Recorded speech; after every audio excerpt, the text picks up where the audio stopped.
오늘 이 말씀을 통해서 믿음은 행함이 따른다, 이 제목으로 함께 은혜를 나누겠습니다. 온전한 믿음은 반드시 행함이 따르게 돼 있습니다. 지금 우리 한국교회 또 우리 성산교회는 어느 때보다도 하나님의 말씀을 실천하는 훈련, 그리고 그 실천한 말씀이 우리 삶 가운데 내재화되는 그 훈련이 어느 때보다도 필요합니다. 왜냐하면 우리들이 복음을 전하면서 종종 교회에 대해서 부정적 시각을 갖는 분들이 있는데, 그 이유는 여러 가지가 있겠지만 우리 예수 믿는 사람이나 예수 안 믿는 사람이나 큰 차이가 없다는 데 있는 거죠. 이제는 우리가 이 기독교가 들어온 지도 100년이 훌쩍 넘었기 때문에 정말 예수 믿는 사람들은 무엇보다도 뭔가 하나님 말씀을 실천하면서 그 안에 내재화된 그리스도인의 그 삶, 말씀을 실천하는 삶이 형성이 돼야 마땅한데 좀 그런 부분들이 좀 부족하지 않나, 이런 생각이 듭니다. 그래서 오늘 말씀을 들으면서 정말 하나님 말씀을 실천하는 것이 왜 중요한지 함께 깨닫고 이제 좀 우리가 보다도 엄격하게 하나님 말씀을 실천하면서 정말 우리 한국교회 또 우리 성산교회가 하나님의 말씀으로 온전히 우리의 삶이 내재화되어서 그리스도인의 분명한 정체성과 또 신앙인의 분명한 정신을 가지고 살아가고 그 정신이 우리 후손들에게도 흘러가는 그런 은혜가 있기를 주님의 이름으로 축복합니다. 먼저 오늘 말씀을 통해서 우리들에게 하나님 말씀을 실천하는 것이 왜 중요하냐, 행함이 따르지 않는 믿음, 또 실천이 따르지 않는 그 믿음은 유익이 없다라는 것을 우리들에게 말씀해 주고 있습니다. 우리가 하나님의 말씀을 실천할 때 우리들에게 놀라운 유익들이 있습니다. 오늘 먼저 말씀을 보면은 14절에 내 형제들아, 만일 사람이 믿음이 있노라 하고 행함이 없으면 무슨 유익이 있으리요? 그 믿음이 능히 자기를 구원하겠느냐 그랬어요. 그리고 17절에도 이와 같이 행함이 없는 믿음은 그 자체가 죽은 것이다 그랬죠. 그리고 20절에 헛한한 사람아, 행함이 없는 믿음이 헛것인 줄을 알고자 하느냐 그랬어요. 이게 행함이 없는 믿음이라는 것, 실천이 없는 것은 우리들에게 유익이 없고 또 죽은 것이고 그것은 헛것이다 그랬습니다. 하나님께서 우리들에게 말씀을 주신 것은 우리들에게 부담을 주려고 주신 것이 아니라 우리들의 유익을 위해서 주신 것이 하나님의 말씀인 것입니다. 그러므로 믿는 사람들이 이 하나님을 실천할 때 바로 우리들에게 유익이 있는 것이죠. 즉 우리가 말씀을 실천하는 것은 누구를 위해서가 아니라 내 삶에 유익이 되고 우리 가정과 우리 교회와 이 나라에 유익이 되기 때문에 우리는 실천하는 것입니다. 여러분, 말씀을 처음에 실천하고자 할 때 힘들 수가 있지요. 그동안 그렇게 살지 않았는데 이제 말씀대로 살려고 하니까 좀 익숙하지도 않고 힘들 수도 있습니다. 그런데 이 말씀을 우리가 실천하면서 이 말씀이 내 삶에 내재화가 돼야 돼요. 내면화가 완전히 돼야 돼요. 그러면 나중에는 그게 우리의 정신이 되고 그리고 그렇게 살아가는 것이 더 편하게 되는 것이죠. 그걸 갖다가 자유다 그러는 거예요. 자유는요, 훈련 없이 이루어지지 않습니다. 정확한 하나님의 말씀들을 실천하고 또 실천하는 훈련을 통해서 그것이 내 삶의 내재화가 됐을 때 그게 진정한 자유가 되는 것이죠. 저는 오늘 말씀을 실천하는 것이 얼마나 우리들에게 유익하고 중요한가, 우리 개인의 삶을 통해서 제가 이야기하기보다는 우리 교회의 역사를 통해서 그게 얼마나 중요한가, 우리 종교 개혁부터 한번 우리나라 또 이 교회까지 좀 교회 역사를 통해서 말씀 실천이 얼마나 중요한지 유익한지를 좀 보고자 합니다. 첫 번째는 이 종교 개혁이 이루어졌을 때 가장 우리들에게 강조했던 것이 뭐냐면은 사실은 이 말씀 실천에 대한 것이거든요. 그러니까 종교 개혁이 성공할 수 있었던 것은 그 당시에 사회의 여러 가지 어려운 문제에 대해서 대안을 제시하지 못했었는데 이 중세교회가, 그런데 이제 서서히 그 대안을 제시하면서 종교개혁이 성공할 수가 있었어요. 이런 마틴 루터나 이 칼빈이 그들의 그 신학 속에서 인간이 전적으로 타락했다라는 것을 매우 강조를 하죠. 여러분, 그 인간의 그 전적 그 타락을 강조했던 데는 몇 가지 이유가 있는데, 그 중에 하나는 뭐냐면은 그 당시 사회가 완전히 지옥 같은 현실이었어요. 중세시대 말기가. 왜 그러냐면은 굉장히 기근이 많았고요. 무엇보다도 지금 우리가 코로나 1년 참 얼마나 고생이 많아요. 그때 흑사병으로 인구의 절반이 죽었어요. 2명 중에 1명 죽었단 말이죠. 그 정도로 이 아비규환이었죠. 그런데 그 흑사병이 끝나고 나서 무슨 일이 있었는지 아십니까? 그 유럽에 100년 전쟁이에요. 100년. 여러분, 전쟁 100년 생각해 보세요. 우리 임진왜란 전쟁이 7년이었잖아요. 100년간 이 전쟁하면 모든 삶이 다 스톱이 되고 완전 모든 것이 끝나버리는 것입니다. 그래서 이 종교개혁 이 직전에 유럽 전 사회는 완전 그 지옥 그 자체였고, 그러한 그 삶 가운데 그 중세교회 이 캐토릭은 그 황폐한 그 사람들에 대해서 뭔가 위로나 대안을 주지를 못했습니다. 그러면서 많이 깨어있는 사람들 중에서 이제 인식하기 시작한 것이 뭐냐면은, 이렇게 지금 우리가 이 생지옥을 살아가는 것은 인간의 타락의 결과라는 것을 인정하고 인식하기 시작했습니다.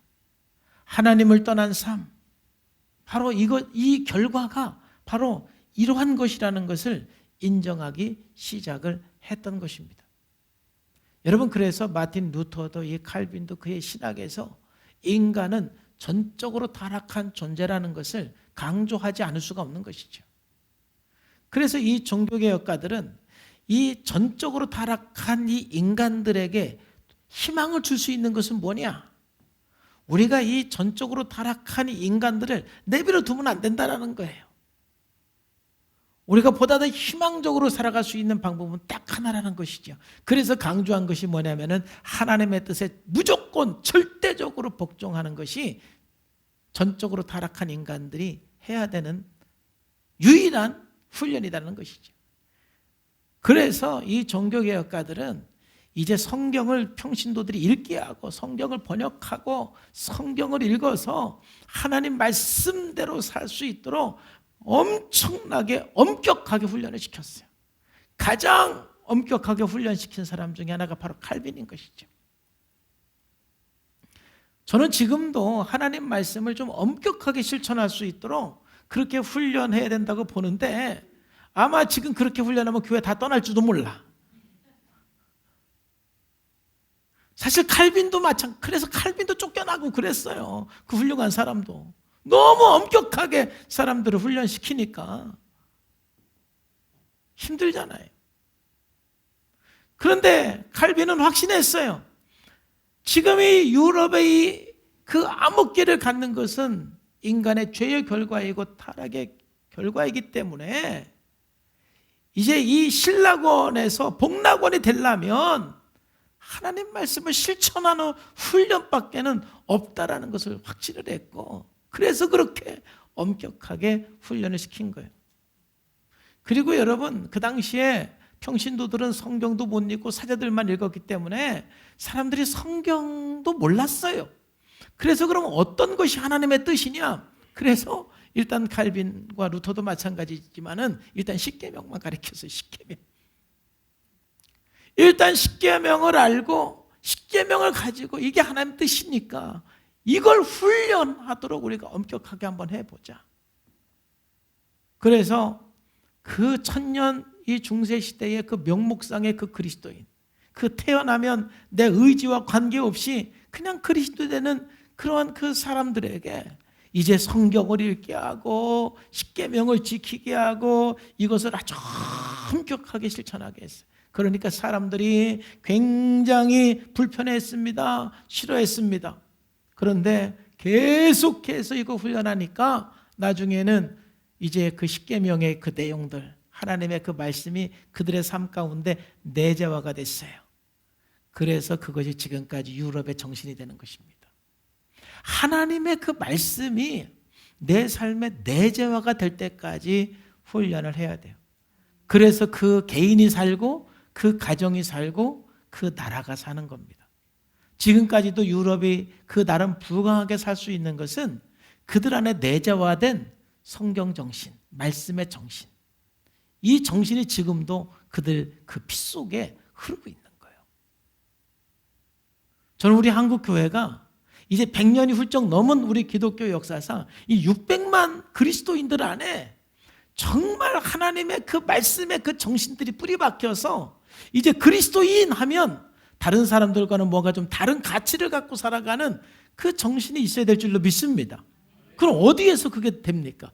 우리가 좀 힘들어도 엄격하게 하나님의 말씀을 실천하는 훈련을 통해서 내재화가 되는 것이지, 그냥 중세 교회들처럼 그냥 태어나면 예수 믿는 사람이 되어갖고 교회만 왔다 갔다 한다고 그래서 말씀이 우리들에게 내재화가 되고 정신이 되는 건 아니죠. 여러분, 이 전적으로 타락한 인간이 그래서 이 희망을 가질 수 있는 것은 절대 하나님 말씀에 복종해야 된다는 이 정신을 가지고 그대로 나라를 세우기를 가졌던 비전이 청교도들입니다. 그래서 그 청교도들이 이제 미국에 와서 절대 하나님 말씀에 복종하고 하나님의 말씀을 실천하는 그러한 나라를 세우기를 간절히 원했던 것이죠.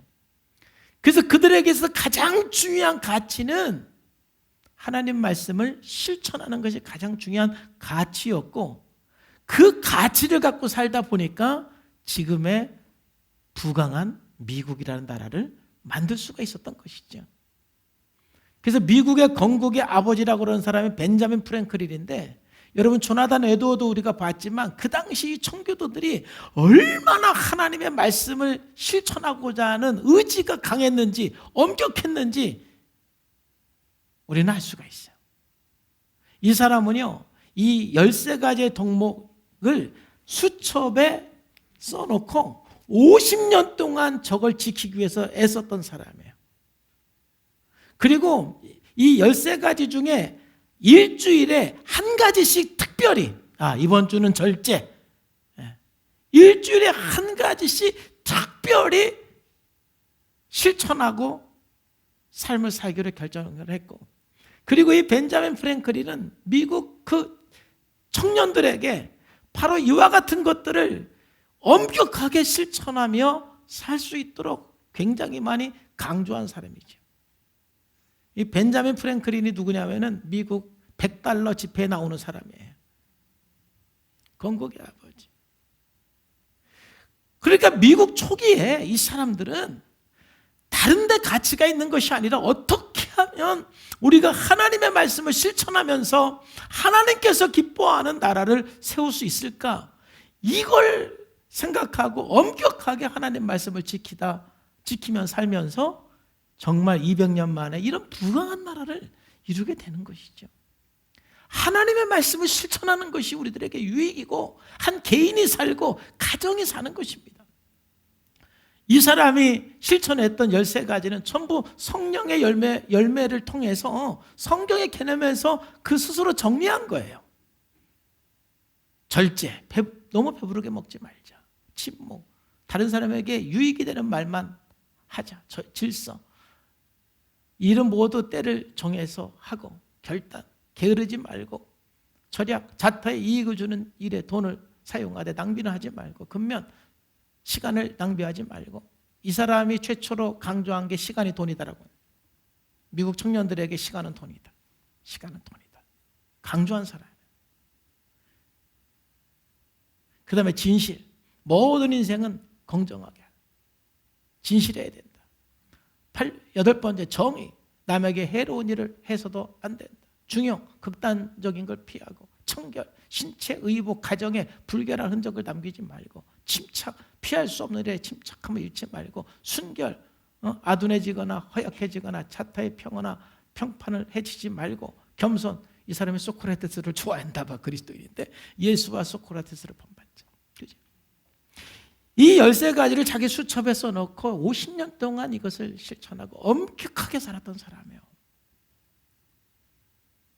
여러분, 이처럼 우리 그리스도인들이 하나님의 말씀을 가지고 그 말씀을 우리가 좀 엄격하게 실천하면서 그 실천한 말씀이 여러분의 삶 가운데 내재화가 되고, 그래서 우리의 정신이 되고 우리의 삶이 되기를 주님의 이름으로 축복합니다.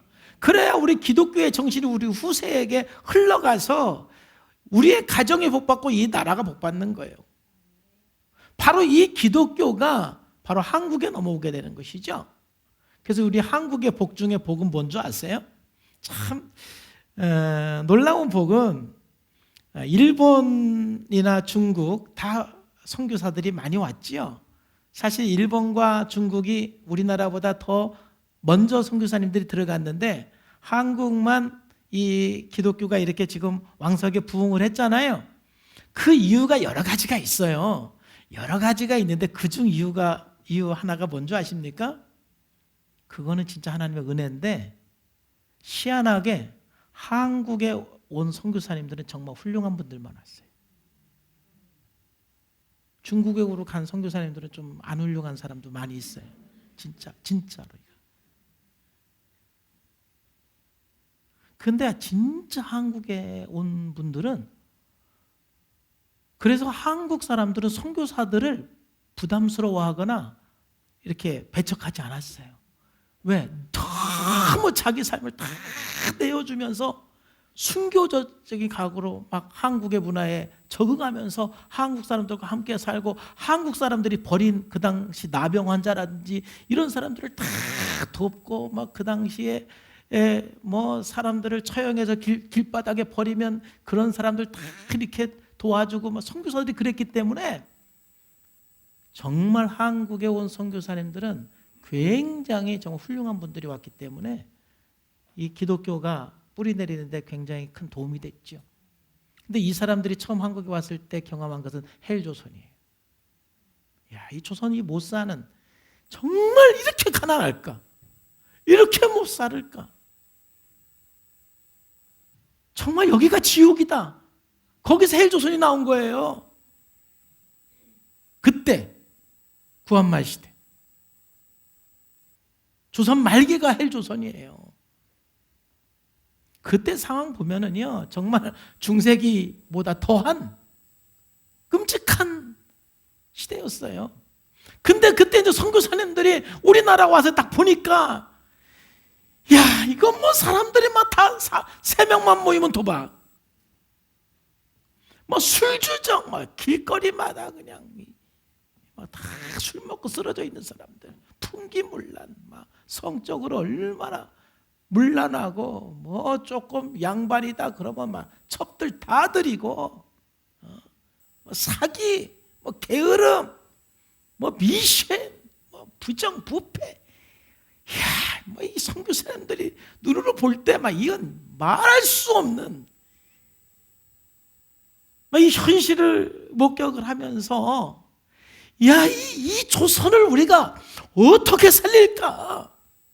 그래서 칼빈과 똑같이 바로 이 조선을 살릴 수 있는 방법은 이 사람들에게 하나님의 말씀을 실천하게 하는 방법밖에 없다 그래갖고요, 그때 교인이 되려면 7가지 서약을 했어야 돼요. 이게 지금 장로교의 7가지 서약인데, 이 서약을 해야 세례받고 그리스도인이 되는 거죠.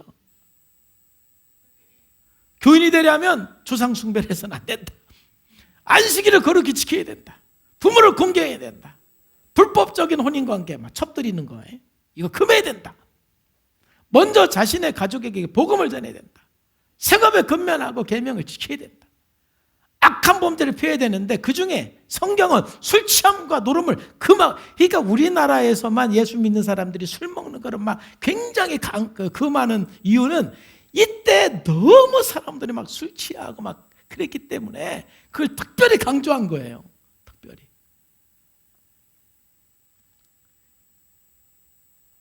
이렇게 구체적으로 하나님의 말씀을 실천할 때 그 개인에게 유익이고 가정의 유익이고 뭐예요? 그 나라를 세울 수가 있는 것입니다. 그래서 저는 오늘 이 말씀을 조금 더 큰 그림으로 여러분들에게 설교를 하는 거예요. 앞으로 우리나라가 인구가 줄고 인구 절벽이 오면은 한국 교회가 앞으로 비관적이고 어떻게 될 것이고 많은 예측들이 있지만 지금 우리들에게 중요한 것은 제가 가장 지금 두려워하는 것은 기독교가 한국에 들어온 지 100년이 훌쩍 넘었는데 기독교 정신이 별로 없다라는 거죠. 600만이라는 굉장히 많은 크리스찬들이 있는데 어떤 그 내재화된 어떤 그 정신, 정말 우리 부모님이 예수 믿는 사람이야. 그래서 뭔가는 세상과 다른 가치를 가지고 살아가는 그 정신, 이게 부족한 것은 뭐냐면은 우리가 100년 이상 예수님을 믿고 주님을 섬겨왔지만 진짜 엄격하게 하나님의 말씀을 실천하면서 내재화된 것이 좀 부족한 안타까운 현실이라는 거죠. 그래서 저는 오늘 말씀을 준비하면서 처음에는 제가 개인적으로 하나님 말씀을 실천하면서 유익했던 점을 가지고 같이 좀 나눌까 하다가 좀 더 큰 그림으로 좀 설교하고 싶은 마음에 감동이 왔어요.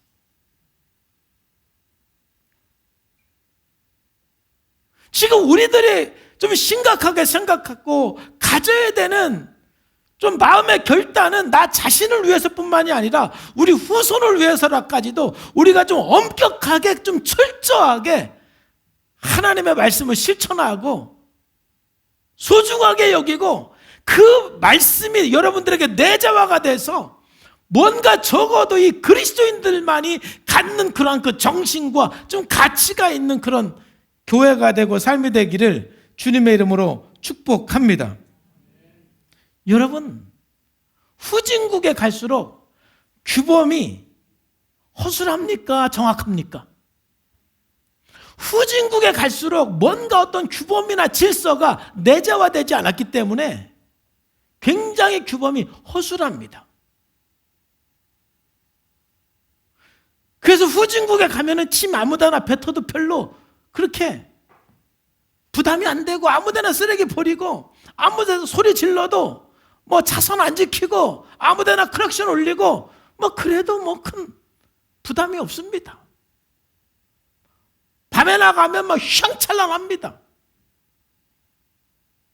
여러분, 근데 선진국에 가면 갈수록 질서가 분명합니다. 아무데나 소리 지르면 안 됩니다. 저녁 되면 조용합니다. 여러분들이 그래서 즐기려면은 후진국에 가야 즐길 수 있어요? 선진국 가야 즐길 수 있어요?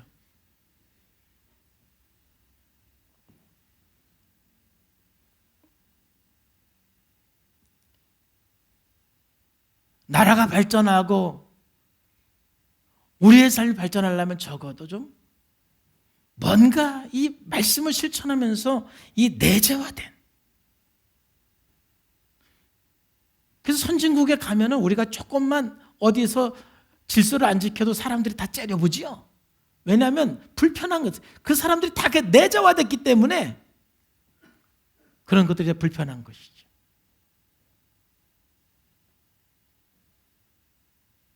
그게 성숙한 것이고 진짜 그 안에 자유가 있는 거예요.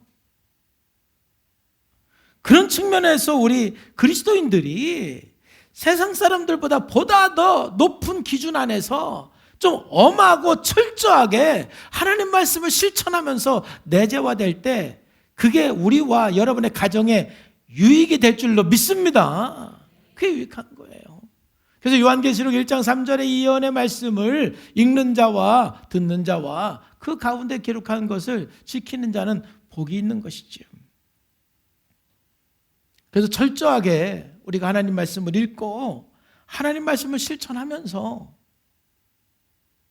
그 말씀이 우리의 삶이 내재화가 되어서 좀 분명한 그리스도인의 정체성을 가지고 분명한 그리스도인의 정신을 가지고 우리가 살아가는 것, 그게 우리들에게 뭐예요?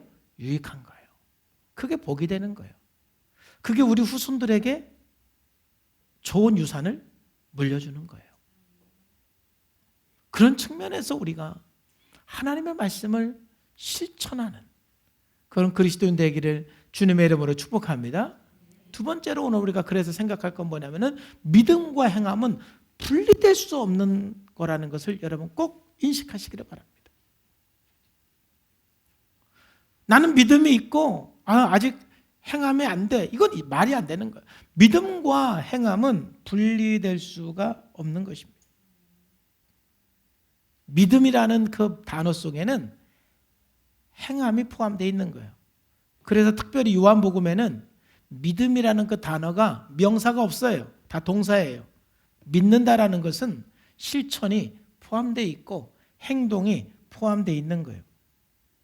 그럼에도 불구하고 우리는 구원받는 데 있어서 오직 믿음으로 구원받는다는 말이 무슨 의미일까요?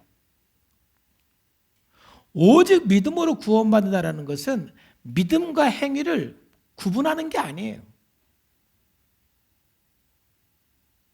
오직 믿음으로 구원받는다는 것은 이 세상의 그 어떠한 사람도 하나님의 의를 100% 행위를 통해서 만족시킬 수 없다라는 의미예요. 우리가 구원을 받을 수 있을 만큼 하나님의 법을 태어나면서 죽을 때까지 완벽하게 지킬 수 있는 사람은 없다라는 얘기예요. 그래서 우리의 행위로서는 구원의 조건이 될 수 없기 때문에 우리가 구원받는 것은 오직 믿음으로만 가능한 거예요. 예수님을 믿음으로 영접함으로.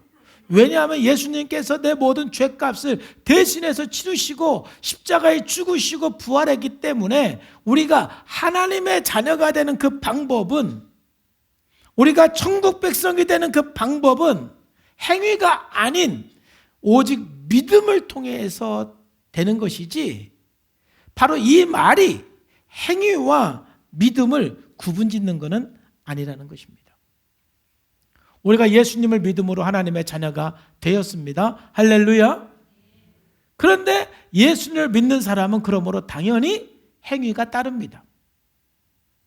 결과로서 행위가 따라요. 우리가 믿음으로 행위가 따르지만 우리가 아무리 행위가 따른다 할지라도 그 행위가 하나님의 의를 100% 만족시키는 행위는 못 되는 거예요. 그래서 행위는 구원의 조건은 될 수가 없어요. 그런데 이 에베소 2장 1절 8절 말씀을 읽으면서 우리가 오해하는 것은 믿음과 행위를 그냥 분리시켜버리는 거죠. 그런 의미가 아니에요.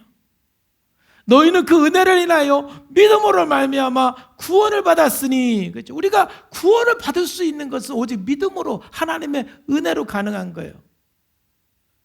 이것은 너에게서 난 것이 아니요 하나님의 선물이라 행위에서 난 것이 아니니. 이 말은 믿음과 행위가 분리됐다는 것이 아니라 뭐예요? 우리의 행위가 하나님의 의를 만족시킬 수 있다 없다?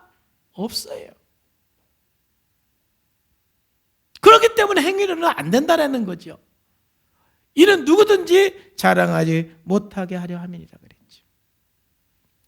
근본적으로 이 성경 전체에서 우리들에게 말하는 것은 믿음과 행위는 구분될 수가 없는 거예요. 그런데 행위는 구원의 조건은 될 수가 없다는 거죠. 그래서 오늘 야고보가 강조하는 것은 뭡니까? 온전한 믿음은, 내가 예수님을 믿었으면 그 믿음은 반드시 행함이 따를 수밖에 없는 것이다. 행함이 따르지 않는 것은 믿음이라고 할 수가 없다. 믿음과 행함은 구분될 수가 없다. 그래서 영혼이 없는 몸이 죽은 것 같이 행함이 없는 믿음은 죽은 것이다. 그래서 이 야고보가 이것을 설명하기 위해서 사랑과 행함의 관계로 이것을 설명하는 거예요. 여러분, 사랑한다라는 말 속에도 행함이 포함되어 있어요? 포함 안 되어 있어요? 사랑한다는 말과 실천이 분리시킨다라면 여러분들이 여보 사랑해, 사랑해, 사랑해, 사랑해 막 100번 만번 사랑한다고 말하고 실천은 아주 그냥 아무것도 안 해요. 내가 원하는 건 아무것도 안 해요. 내가 좋아하는 거 아무것도 안 해요. 맨날 내가 싫어하는 것만 해요. 그러면서 여보 사랑해 사랑해 사랑해 사랑해 사랑해. 그러면 여러분 기분 좋아요? 역겨워요? 왜냐하면 그 사랑한다라는 그 말이 안 맞잖아요. 아니 사랑한다고 했으면 내가 좋아하는 걸 좀 해야지. 말로만 사랑한다고 립서비스만 하고 행동은 하나도 없고 그게 뭐가 사랑이에요? 큰 사랑이 아니에요. 야고보가 그 얘기를 하는 거예요. 야, 형제나 자매가 헐벗고 일용할 양식이 없는데 너희 중에 누구든지 그에게 가서 야 평안하라, 야 좀 따뜻하게 해라, 야 좀 배부르게 먹어라, 막 말로만 그렇게 하고 그 사람에게 쓸 것을 하나도 주지 않으면 그게 유익이 돼요 안 돼요? 그 말이 안 된다는 거죠.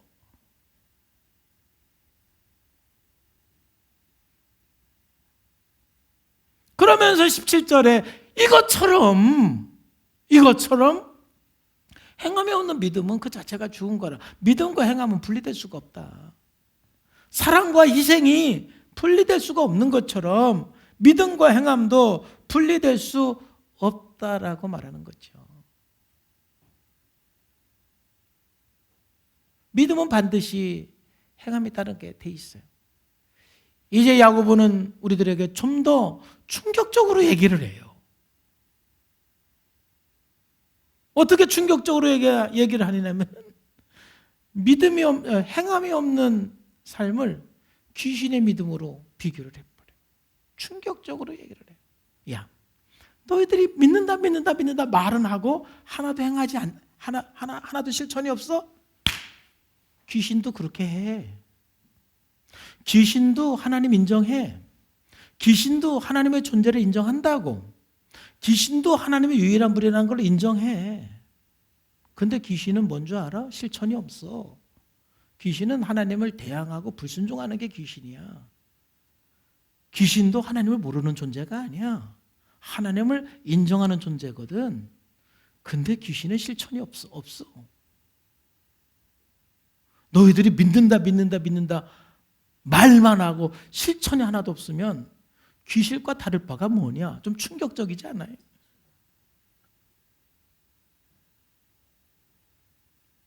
(19절) 말씀에 보면은 내가 하나님은 한 분이신 줄을 믿느냐? 그래 잘하는 거다? 야, 근데 귀신도 그래. 귀신도 그거 인정해. 근데 귀신은 순종은 안 해. 반역자거든. 이 얘기하는 거죠.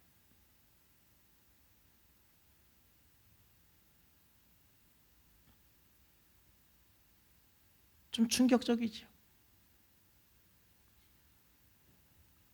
우리가 전적으로 타락한 존재이기 때문에 제가 오늘 전반부에 말씀드린 것처럼 엄격하게 내가 실천할 의지를 가지고 나가지 않으면 전적으로 타락한 인간은 끊임없이 하나님의 말씀에 대한 실천의 의지가 약할 수밖에 없는 거예요.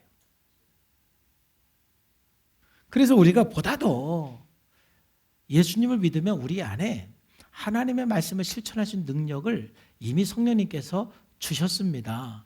할렐루야.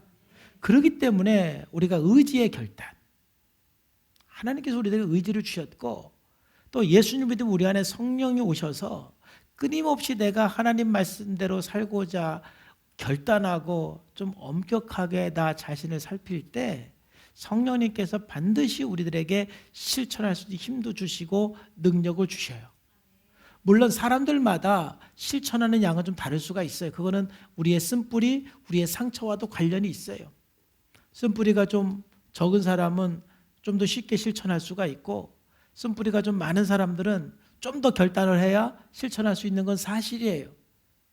그 실천의 양이 중요한 건 아니에요. 중요한 것은 내가 끊임없이 하나님의 말씀을 실천하고자 하는 그 의지의 결단이 중요하고, 그래서 하나라도 실천하려고 하는 그런 그 몸부림침, 이게 모든 그리스도인에게 있어야 당연하다는 것이죠.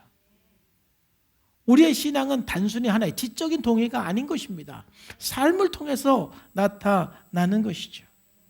그래서 끊임없이 훈련하고 실천의 의지를 가지고 하나님 앞에 나가시기를 주님의 이름으로 축복합니다. 여러분, 믿음과 행함은 분리될 수가 없는 거다. 믿음 안에 행함이 있는 것이고 그 행함 안에 믿음이 있는 거예요. 행함을 통해서 믿음을 보는 것이고 믿음을 통해서 그 사람이 어떻게 살고 어떻게 행할 것인지를 우리가 예측할 수가 있는 거예요. 이런 측면에서 우리가 좀 믿음이 있는 또 행함이 있는 그런 그리스도인 되기를 주님의 이름으로 축복합니다.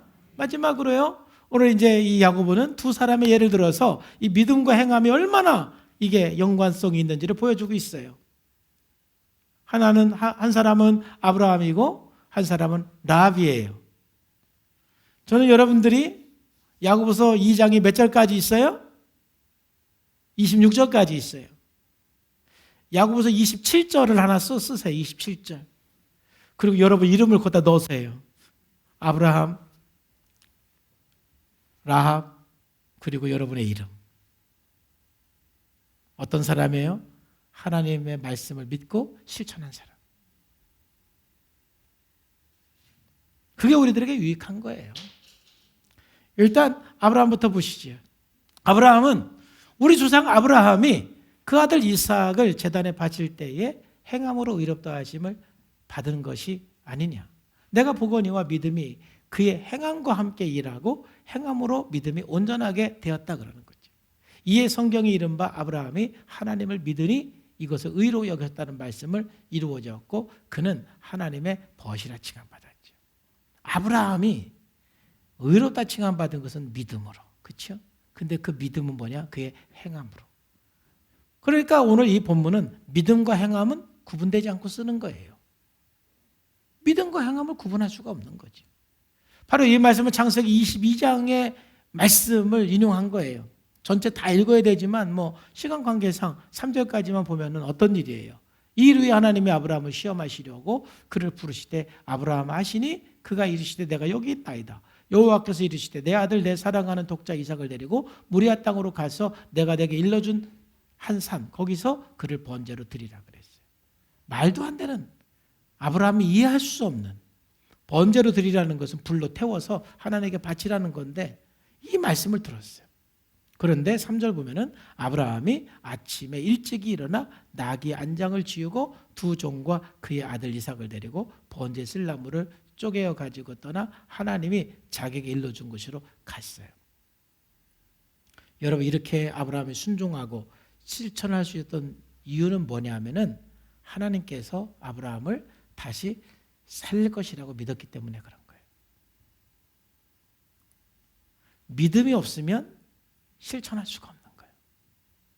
아브라함이 저렇게 실천하고 아브라함이 저렇게 순종한 것은 믿음이 있었기 때문에 그렇게 실천하고 순종한 것이죠.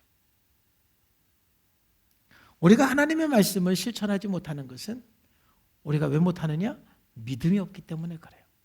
그래서 여러분 실천하지 못하는 부분은 믿음을 달라고 기도하시기를 바랍니다. 여러분들이 하나님의 말씀을 가지고 실천이 되는 영역이 있고 실천이 안 되는 영역이 있을 거예요. 여러분들은 오늘 이렇게 교회를 나오는 거, 예배를 드리러 나오는 것을 실천하셨잖아요. 그것은 여러분들이 어떤 믿음을 가져서 오셨습니까? 내가 예수님을 믿으면 하나님의 자녀가 된다.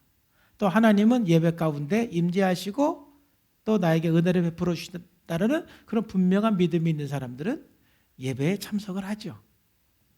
믿음이 있으니까 행동하는 거예요. 그런데 여러분들이 하나님의 자녀로서 또 뭔가 실천하지 못하는 영역이 있어요. 그 실천하지 못하는 영역은 믿음이 없기 때문에 그런 거예요. 물론 또 쓴뿌리 때문에 그럴 수도 있어요. 오늘 제가 강조하는 건 믿음이에요. 뭔가 실천하지 못하는 영역은 믿음이 없어서 실천이 안 되는 거예요. 믿음이 있으면 반드시 실천이 되게 있어요. 아브라함을 통해서 우리들에게 보여주는 거예요. 아브라함은 시험 받을 때에 믿음으로 이삭을 드렸어요. 믿음으로 드린 거예요. 믿음으로. 근데 그 믿음이 뭐냐면 히브리 11장을 보면 그 이삭을 하나님께서 다시 살리실 것을 믿었던 거예요. 믿음이 없으면 실천할 수가 없는 거예요. 그러므로 여러분, 믿음과 실천은 분리될 수가 없기 때문에 여러분들이 실천이 안 되면 주여 믿음을 달라고 기도하세요. 그리고 믿음을 달라고 기도하고 믿음으로 또 한번 실천해 보시기를 주님의 이름으로 축복합니다. 그게 우리들에게 내재화가 돼야 돼요. 라합도 마찬가지예요. 25절 말씀에 보면 또 이와 같이 기생 라합이 사자들을 접대하여 다른 길로 나가게 할 때에 행함으로 의롭다 하심을 또 받았다고 그러죠. 라합도 행함으로, 이게 믿음인 거예요. 믿음으로 행한 거예요. 믿음은 행함에 따르는 것이죠. 이 이야기는 여호수아서 2장에 나와요. 2장에 보면은 어떤 내용이냐면은 1절부터 4절까지 보면은 이제 여호수아가 가나안 땅을 점령하기 위해서 2명의 정탐꾼을 보내죠. 그래서 그 2명의 정탐꾼이 가나안 땅에 들어가서 어디로 갔냐면 라합의 집으로 갔어요. 그런데 그 정탐꾼이 라합의 집으로 갔다라는 이 사실을 여리고의 왕이 그 정보를 입수했어요. 그래서 그 여리고 왕이 그 라합의 집에 군대를 급파했어요. 그래갖고 3절에 보면은 여리고 왕이 라합에게 사람을 보내 이르되 내게로 와서 내 집에 들어간 그 정탐꾼 2명 끌어내라 하고 요청을 하는 거예요. 그런데 4절 말씀에 보면은 라합은 그 2사람을 이미 숨겨줬어요. 죽음을 각오한 거죠. 이건 죽음을 각오한 거예요. 정말 모험이에요. 왜 이렇게 행동했습니까? 믿으니까. 누굴? 하나님을 믿으니까. 어떻게 그가 하나님을 믿었느냐? 그 다음 9절에서 11절 보면 알아요. 이거는 이제 라합이 그 2 정탐꾼에게 하는 얘기예요. 뭐라고 말하냐면은 여호와께서 이 땅을 너에게 주신 줄을 내가 아노라. 우리가 너희를 심히 두려워하고 이 땅 주민들이 다 너희 앞에서 간담이 농란이 이는 너희가 애굽에서 나올 때에 여호와께서 너희 앞에서 홍해물을 마르게 하신 일과 너희가 요단 저쪽에 있는 아모리 사람의 2 왕 시온과 오기가 행한 일 곧 그들을 전멸한 일을 우리가 다 들었다. 그걸 보면서 살아계신 하나님을 믿게 되었다라는 것을 말하는 거예요. 그러면 11절에 너희 하나님 여호와는 위로는 하늘에서도 아래는 땅에서도 하나님인 걸 내가 믿는다. 할렐루야. 그 믿음 때문에 2 정탐꾼을 숨겨준 거예요. 죽음을 각오하고. 그러니까 라합이 그렇게 용감하게 모험을 할 수 있던 것은 뭐냐? 믿었기 때문에. 믿으면 모험을 하고 믿으면 실천이 되는 거예요. 믿지 못하면 실천을 할 수가 없는 거예요. 그래서 때로는 이 믿음은 반드시 모험이 수반되는 거예요. 하나님의 말씀을 믿고 실천하려고 그러면 좀 불안할 때도 있어요. 진짜 이게 이렇게 될까? 좀 불안할 때도 있어요. 그렇지만 믿음이 더 강한 사람은 불안을 이기고 실천하는 것이고 믿음이 약한 사람은 불안 때문에 포기하고 멈추는 거예요. 우리가 어떤 헌신을 할 때, 뭐 선교사로 헌신한다든지 어떤 어려운 일을 헌신할 때 하나님이 함께한다라는 분명한 말씀이 있고 약속이 있어요. 그 믿음이 크면 하나님이 함께하니까 믿음으로 나갈 수 있는 것이고 그 믿음이 적으면 불안해서 못 나가는 것이죠. 그래서 우리가 믿음은 반드시 행함이 따르고 믿어야 실천할 수가 있는 거예요. 지금 우리 그리스도인들이 주님을 내가 믿습니다. 뭐 예를 들어서 여러분 정말 주님을 위해서 죽을 각오가 돼 있습니까? 그러면 아멘들은 다 잘한다라니까. 아멘. 근데 이제 그런 상황 가면 그렇게 못하는 것이지요.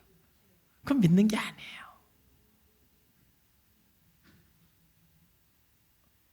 믿음은 그 행함을 통해서 온전하게 돼요. 저는 그래서 오늘 이 말씀을 마무리하면서 크게 여러분들이 한 3가지 날마다 좀 믿음을 가지고 실천하는 삶을 살았으면 좋겠어요. 첫 번째는 뭐냐면 여러분 매일 주일 설교 중에 적용을 한두 가지 여러분들이 해서 좀 실천했으면 좋겠어요. 왜냐하면 이건 여러분들의 양식이에요. 양식. 그래서 여러분 매일 성경을 읽고 또 일주일에 한번 설교를 들으면서 여러분 적용할 것을 생각을 해서 계속 여러분 적용해 가는 것, 실천해 가는 것, 그게 여러분의 삶의 양식이 되는 거예요. 우리는 좀 엄하게 한번 엄격하게 여러분 좀 실천하는 그리스도인으로 오늘 좀 결단했으면 좋겠어요. 듣고 마는 게 아니라. 자, 두 번째, 이제 여러분들의 가치를 위해서 좀 저는 그냥 성도의 기본 생활로 했는데 좀 여러분 여기에서 뭐 십계명을 해도 괜찮고 뭔가 우리가 그리스도인이라는 분명한 정체성, 정말 내가 붙들고 사는 세상 사람들과는 좀 뭔가 다르게 붙들고 사는 그 가치에 대한 여러분들의 결단, 실천. 아마 제가 볼 때는 성도의 기본 생활에 대해서 우리 교인들 중에 거의 60%에서 70%는 내재화가 됐다고 저는 믿어요.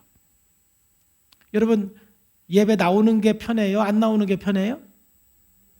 내재화가 된 거죠. 고민할 게 없지요. 근데 처음부터 그런 건 아니지요. 처음에 한번 교회 가려면 오늘 갈까 말까 수백 번 고민하다가 교회를 나오지요. 근데 막 옛날에 그냥 마음 먹고 교회 나왔더니 신발 누가 훔쳐가고, 마음 먹고 교회 나왔더니 그날이 장날이라고 딱지 떼고 에이씨 다 뭐 다 나와 또 그렇게 되지요.